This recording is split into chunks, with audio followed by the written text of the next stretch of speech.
नए संसद भवन के एक साल पूरे होने पर लोकसभा अध्यक्ष ओम बिरला का कहना है, एक साल पहले 28 मई 2023 को प्रधानमंत्री नरेंद्र मोदी ने इस भवन का उद्घाटन किया था। ये इमारत बहुत कम समय में बनकर तैयार हुई है। 2 साल 7 महीने की कई सालों से की थी नई बिल्डिंग की मांग। लोकसभा और राज्यसभा दोनों सदनों ने सरकार से किया आग्रह। नए संसद भवन में नई तकनीकें हैं। कई पूर्व अध्यक्षों ने भी समय समय पर नए संसद भवन की मांग की। नए संसद भवन में महिला आरक्षण विधेयक भी पारित हुआ। भवन के बारे में कि पुराने से नए की यात्रा 28 मई 2023 को आज के दिन एक वर्ष पूर्व देश के प्रधानमंत्री माननीय नरेंद्र मोदी जी ने इस भवन का लोकार्पण किया। इस भवन का शिलान्यास भी माननीय प्रधानमंत्री नरेंद्र मोदी जी ने किया और बहुत कम समय में 2 साल 7 महीनों के अंदर ये भवन बना, जो हमारे देश के आत्मनिर्भर का मॉडल भी है और हमारे 140 करोड़ देश की आकांक्षाओं अपेक्षाओं का प्रतीक भी है। मैं निश्चित रूप से कह सकता हूं, प्रधानमंत्री नरेंद्र मोदी जी के विजनरी नेतृत्व के कारण कम समय के अंदर ये भवन बना, जो हमारे आत्मनिर्भर भारत की झलक है। कई सालों तक नए भवन की मांग हो रही थी। लोकसभा राज्यसभा दोनों सदनों ने सरकार से आग्रह किया, सरकार ने हमारे प्रस्ताव को स्वीकार किया और नया संसद भवन बना।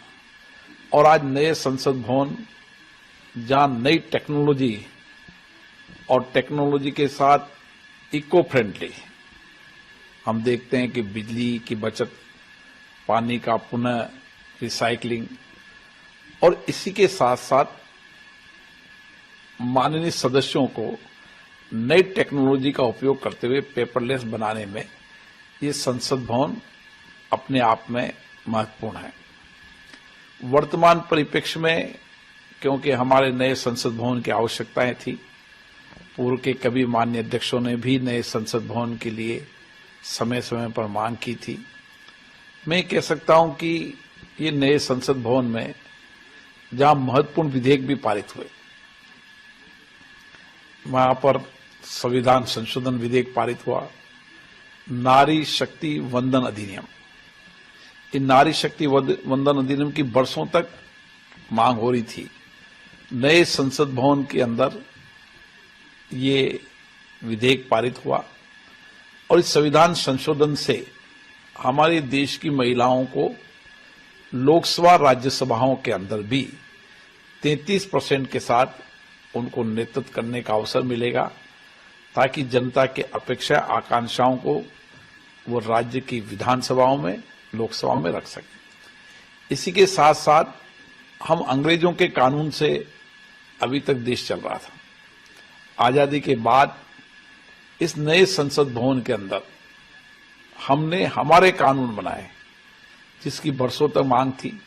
हम कब तक अंग्रेजों के कानून से चलते हैं, और इसीलिए मैं माननीय प्रधानमंत्री जी, गृह मंत्री जी को धन्यवाद देता हूं, जिन्होंने आजादी के बाद अपने देश की संसद के बनाए कानून अब देश की जनता पर लागू हों। और कानून अपराध संहिता नहीं, न्याय संहिता। हम वर्षों से कह रहे थे कि ये कानून होना चाहिए न्याय संहिता के, लोगों को न्याय मिले, लोगों को सम्मान मिले। एविडेंस एक्ट भी पास हुआ ताकि जल्दी से जल्दी न्याय मिले, और मुझे आशा है कि नए कानून में जल्दी से जल्दी न्याय मिलेगा। इस संसद भवन के अंदर नए संसद में महत्वपूर्ण विषयों पर चर्चा हुई। भारत की अर्थव्यवस्था पर चर्चा हुई, राम मंदिर जिसकी हम वर्षों से मांग कर रहे थे, राम मंदिर निर्माण के बाद यहाँ संकल्प पारित हुआ राम मंदिर निर्माण पर, और इसी के साथ साथ 2047 में भारत कैसा होगा उसके लिए भी यहाँ चर्चा हुई। और मैं कह सकता हूं कि नया संसद भवन जहां विधेयक पारित करने के लिए भी अपने आप में ऐतिहासिक रहेगा महत्वपूर्ण विधेयकों को, और उसी के साथ साथ नए संसद भवन के अंदर आने वाले समय की आवश्यकताओं को देखते हुए हमने सारी आवश्यकताओं को पूर्ता किया, टेक्नोलॉजी का भी उपयोग किया। इसी के साथ साथ नए संसद भवन के अंदर अभी तक लाखों लोग नए संसद भवन को देखने आए और नए संसद भवन के अंदर हमारे न्यायाधीश, हमारे देश के विद्वान, हमारे पद्म भूषण, पद्म विजेता और जो देश के प्रबुद्ध लोग हैं, हर क्षेत्र के प्रबुद्ध लोगों ने भी नए संसद भवन को देखा है और उन्होंने संविधान गैलरी को देखा। संविधान गैलरी में हमारे भारत की अलग अलग आत्मनिर्भर भारत की झलक देखी, हमारी विरासत, हमारी संस्कृति की झलक नई संसद के अंदर है।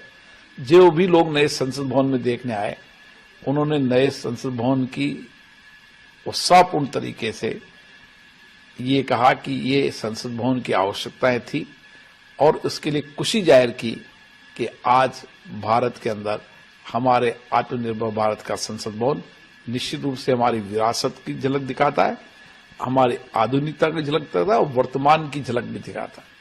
इसलिए सभी लोग जो भी मेंबर ऑफ पार्लियामेंट के लिए और भी आगंतुक लोग आए, उन्होंने संसद भवन की प्रशंसा की और मैं आज कह सकता हूं कि 1 वर्ष इस संसद भवन को बने पूरे हो गए और कम समय में ये संसद भवन बनना, नई टेक्नोलॉजी के साथ बनना और आने वाली भविष्य की चुनौतियों को देखते हुए बनना अपने